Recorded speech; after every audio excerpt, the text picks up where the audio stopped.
Erevan célèbre la francophonie ce soir. Un grand concert se tient en ce moment même dans le cadre du sommet de la francophonie. Hommage à la culture et à l'histoire du pays. Hommage aussi à Charles Aznavour. De nombreuses personnalités sont attendues sur scène. Angélique Kidjo, Serge Lama, Zaz.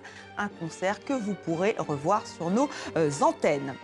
Mais ce matin, c'était le temps des discours officiels. Des dizaines de chefs d'État ont participé à la cérémonie d'ouverture. Faut-il réinventer la francophonie, comme l'a déclaré le président français? Et avec qui?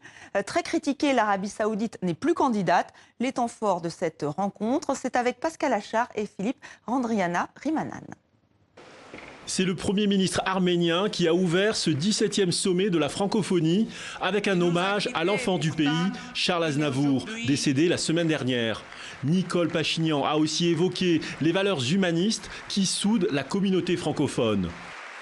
Son contribution et son apport aux travaux et activités de nos instances, au même titre que sa volonté de faire rayonner la francophonie dans cette région, ont certainement valeur d'exemple et attestent la relation forte qui est nouée entre l'Arménie et la francophonie.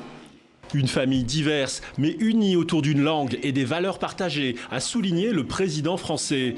Emmanuel Macron a ensuite prôné l'élaboration d'une nouvelle charte de la francophonie. Quel est le bon périmètre de la francophonie? Faut-il se contenter, pour entrer dans notre famille francophone, de prendre quelques engagements en matière de langue française ou de respect des droits de l'homme? Ou faut-il se prévaloir d'accomplissements, de réalisations concrètes?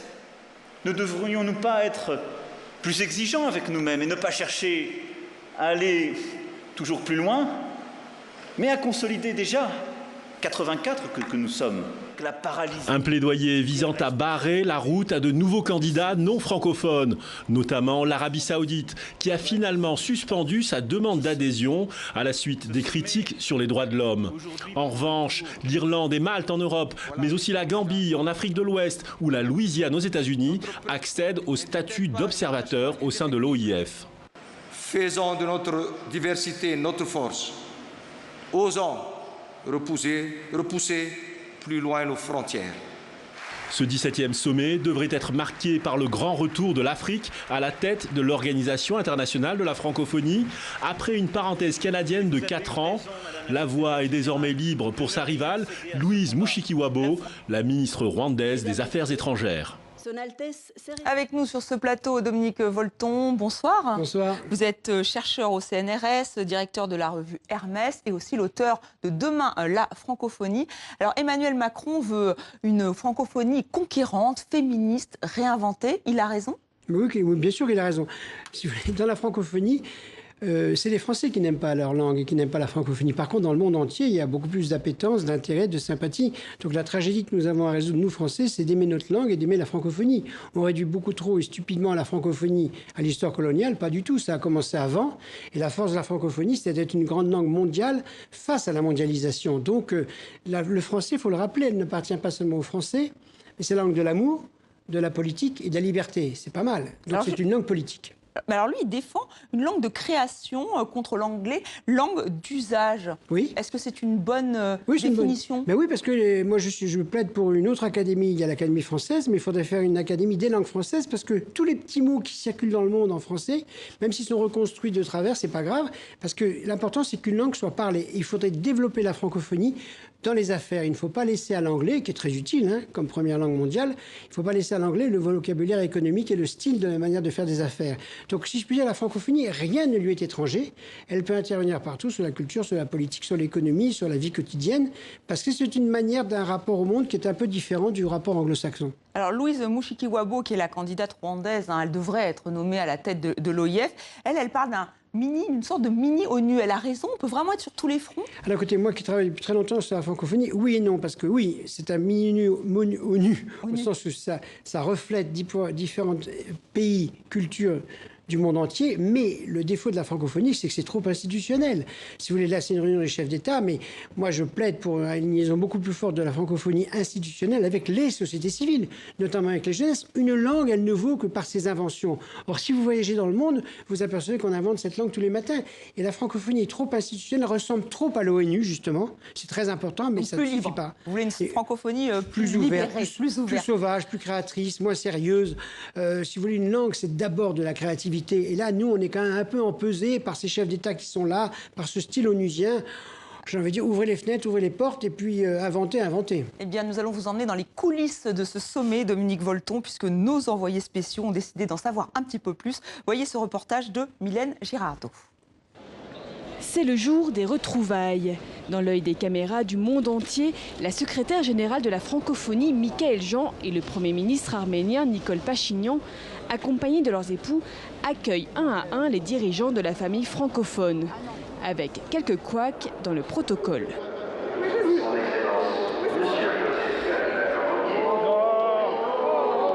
Le président congolais Sassou Nguesso, rebaptisé Joseph Kabila, qui n'est pas venu de RDC, ou encore le président centrafricain annoncé comme celui des Comores.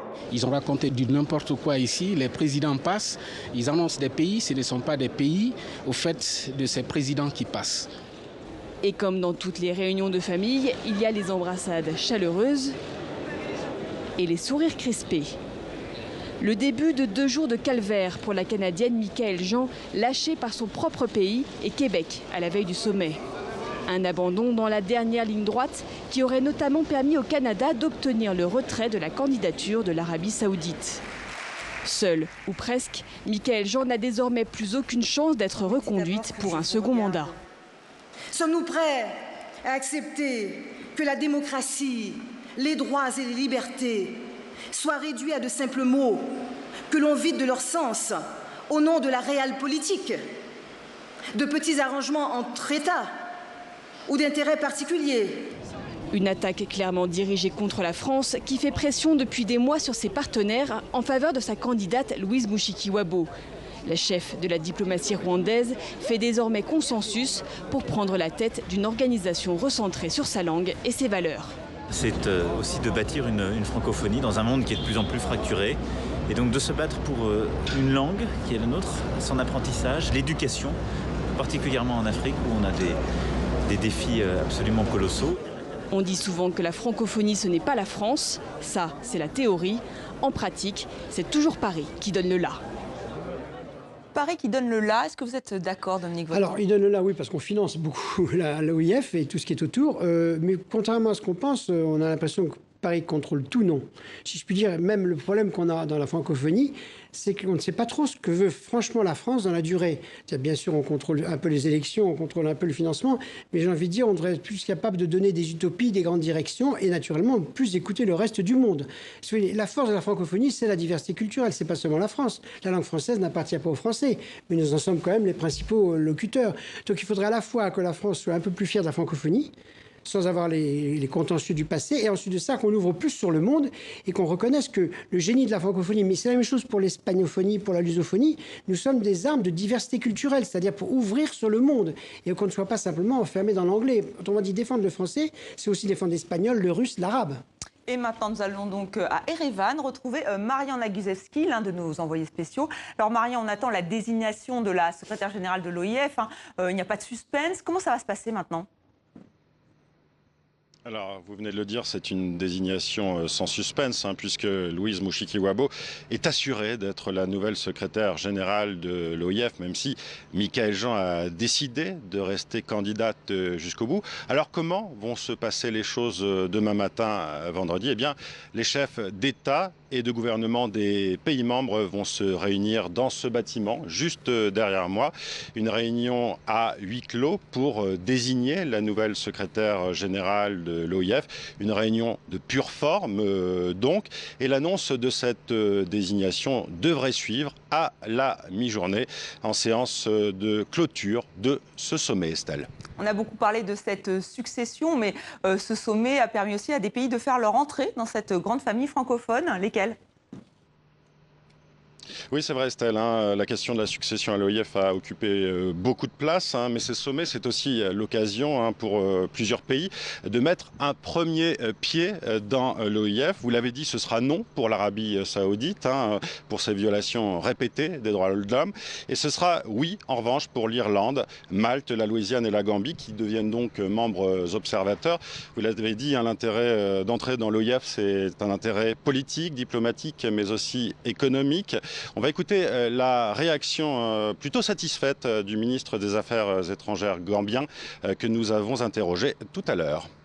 Nous sommes contents de rejoindre la grande famille francophone. Je pense que c'est une plateforme extraordinaire de multilinguisme. On est dans un espace où il y a beaucoup de pays francophones. Je pense que ça va faciliter davantage la communication.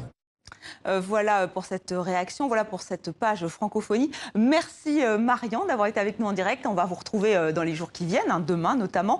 Et merci Dominique Volton d'avoir participé. C'est très important les observateurs.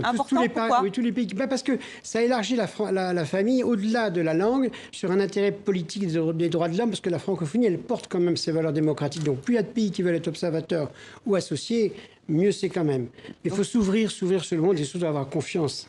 Confiance dans les langues et notamment dans le français. Confiance dans les langues et dans le français, évidemment. Merci Dominique Volton d'avoir accepté notre invitation. Et bien sûr, nous allons continuer de vous parler de ce sommet sur nos antennes et sur notre site internet. Et sachez qu'un grand concert se déroule en ce moment à Erevan en hommage à Charles Aznavour. On y reviendra dans la deuxième partie de cette émission avec Pascal Bourgault. Vous voyez ici, donc tous les chefs d'État sont bien sûr présents à ce concert.